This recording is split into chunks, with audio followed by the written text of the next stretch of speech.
हम बता दें इस वक्त की बड़ी और अहम खबर। यूपी के चुनाव नतीजों से जुड़ी इस वक्त की बड़ी खबर आपको हम बता रहे हैं। तो बड़ी खबर इस वक्त की, करहल से अखिलेश यादव ने जीत हासिल की है। अखिलेश यादव करहल सीट से जीत चुके हैं। सपा अध्यक्ष अखिलेश यादव ने बीजेपी के एसपी सिंह को हराया है। ये बड़ी खबर आपको बता रहे हैं। यूपी के चुनाव नतीजों से जुड़ी इस वक्त की बड़ी खबर आपको हम बता रहे हैं। तो उत्तर प्रदेश के चुनावी नतीजों से जुड़ी एक के बाद एक ही अपडेट हम आप तक पहुंचा रहे हैं। कहीं पर किसी के चेहरे पर मुस्कुराहट तो कहीं पर किसी के चेहरे पर यह मायूसी छाई हुई है, क्योंकि कोई हार रहा है, कोई जीत रहा है। किसी के सियासी भविष्य पर सवाल है तो किसी का सियासी भविष्य यहां से बनता हुआ नजर आ रहा है। इन सब के बीच लगातार हर एक अपडेट आप तक हम पहुंचा रहे हैं। और इस बार एक बार फिर से हमारे साथ एक पैनल मौजूद है। हमारे साथ समाजवादी पार्टी से नेता प्रवक्ता नदीम कुरैशी साहब जुड़े हुए हैं, तो वहीं भारतीय जनता पार्टी से कृष्ण ढुल साहब भी जुड़ गए हैं। ये दोनों मेहमान हमारे साथ जुड़ गए। इनसे चर्चा की शुरुआत करते हैं इस तस्वीर के साथ कि सीएम पुष्कर सिंह धामी चुनाव हार गए हैं। खटीमा से भुवन चंद कापड़ी के सामने उन्हें चुनाव में हार का सामना करना पड़ा है। यानी कि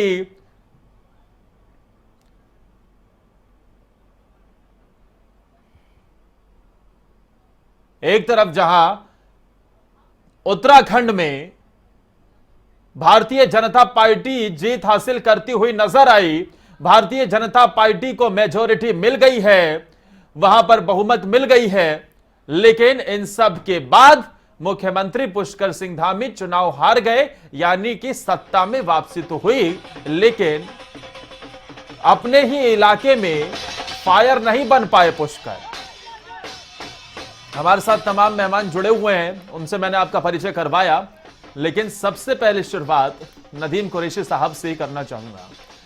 नदीम साहब, पूरी मेहनत के साथ समाजवादी पार्टी चुनावी मैदान में उतरी, जीत के दावे के साथ अखिलेश यादव ने हर रोड शो की तस्वीर ट्वीट की और यह बताया कि इस बार जनता बदलाव चाहती है। लेकिन इन सब के इतर क्या आप ये मानते हैं कि बुलडोजर ये हावी दिखा? क्या सुरक्षा व्यवस्था का मुद्दा हावी दिखा? और सीधा सवाल ये कि भारतीय जनता पार्टी जो ये कह रही है कि साइकिल वाकई पंचर हो गई है, इससे इतर इस हार के पीछे की दो बड़ी वजह क्या मानते हैं? जी बहुत बहुत शुक्रिया। सबसे पहले तो मैं आपके चैनल के माध्यम से हमारे राष्ट्रीय अध्यक्ष श्री अखिलेश यादव जी को जीत की बधाई देना चाहता हूं। साथ ही मैं आपको बताना एक बात बताना चाहता हूं। हाँ। जो मीडिया में ये रुझान दिखाए जा रहे हैं आज सुबह से, मैं इससे बिल्कुल भी आश्चर्य नहीं हूं, क्योंकि 3 दिन पहले मीडिया भारतीय जनता पार्टी की सरकार बना चुका है उत्तर प्रदेश के अंदर। हाँ। अभी काउंटिंग जारी है। समाजवादी पार्टी के और हमारे गठबंधन के कार्यकर्ता मतगणना स्थलों पे अभी मेहनत से डटे हुए हैं। बहुत सी ऐसी सीटें हैं जहां सिर्फ 50 और 100 का फर्क है। वो चीज अभी सामने नहीं लाई जा रही है। और मैं एक चीज और भी क्लियर कर दूं कि 60% मतों की गिनती अभी बाकी है। हाँ। जो 500 वोटों का, जिसमें 500 वोटों के आसपास का अंतर है। तो नदीम साहब, आप ये मानते हैं कि अभी समाजवादी पार्टी 130 से 300 पहुंच जाएगी, या फिर जो अखिलेश यादव कह रहे थे 400 पहुंच जाएगी, और भारतीय जनता पार्टी 268 से 168 आ जाएगी, या 100 सीटों पर सिमट जाएगी? अभी भी आप ये मानते हैं? सर 4:27 हो गए हैं, अब तो नतीजे आ रहे हैं। स्वामी प्रसाद मौर्य आपकी साइकिल पर सवार हुए थे, हार गए हैं सर। नहीं, मैं आपको एक चीज बता रहा हूं। हाँ। जो समाजवादी पार्टी की गठबंधन की लीड वाली सीटें हैं, उन पर काउंटिंग अभी धीमी गति से चल रही है। ऐसे हाँ। क्यों हमारे साथ हो रहा है?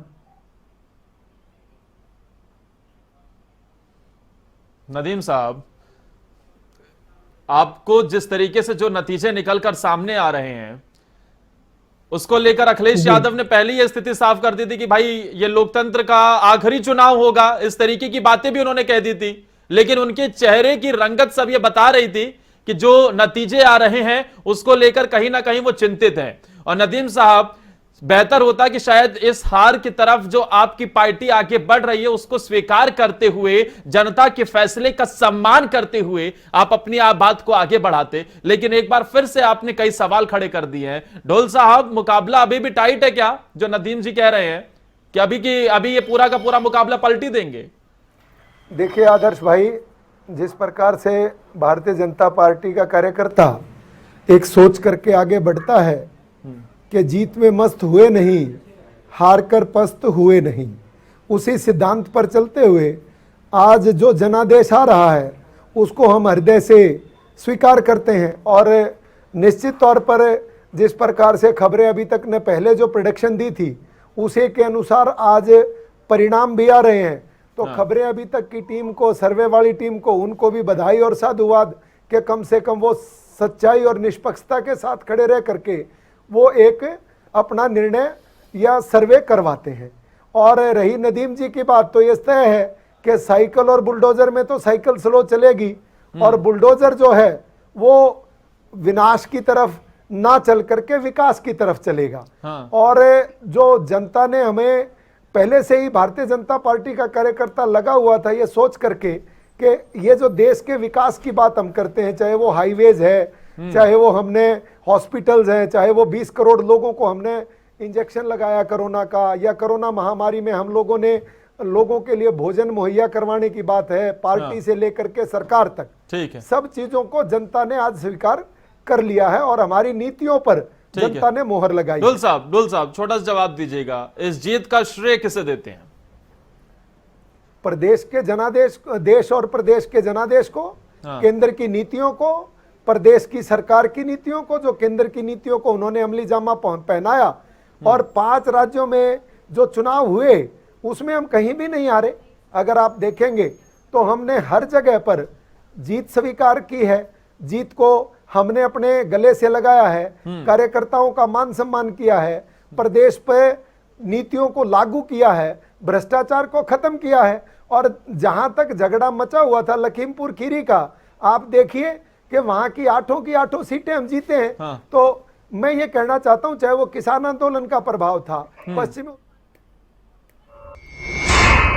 ढोल साहब, माफी चाहती हूँ, आपको रोकना पड़ेगा क्योंकि एक बड़ी खबर आ रही है। दीपशिखा, बताइए बड़ी खबर। और चलिए इस वक्त की एक और बड़ी खबर आपको बता दें। यूपी के चुनाव नतीजों से जुड़ी इस वक्त की एक और बड़ी खबर इस समय दर्शकों के सामने। करहल से अखिलेश यादव ने जीत हासिल की है। करहल सीट से अखिलेश यादव ने अपनी जीत हासिल की है, ये बड़ी खबर आपको हम बता रहे हैं। करहल सीट से अखिलेश यादव को जनादेश मिला है जीत का। यूपी के चुनाव से इस वक्त की बड़ी और अहम खबर इस समय आपके सामने। साथ ही भी जानकारी आपको दे दी, बीजेपी के प्रत्याशी को हरा चुके हैं अखिलेश यादव। करहल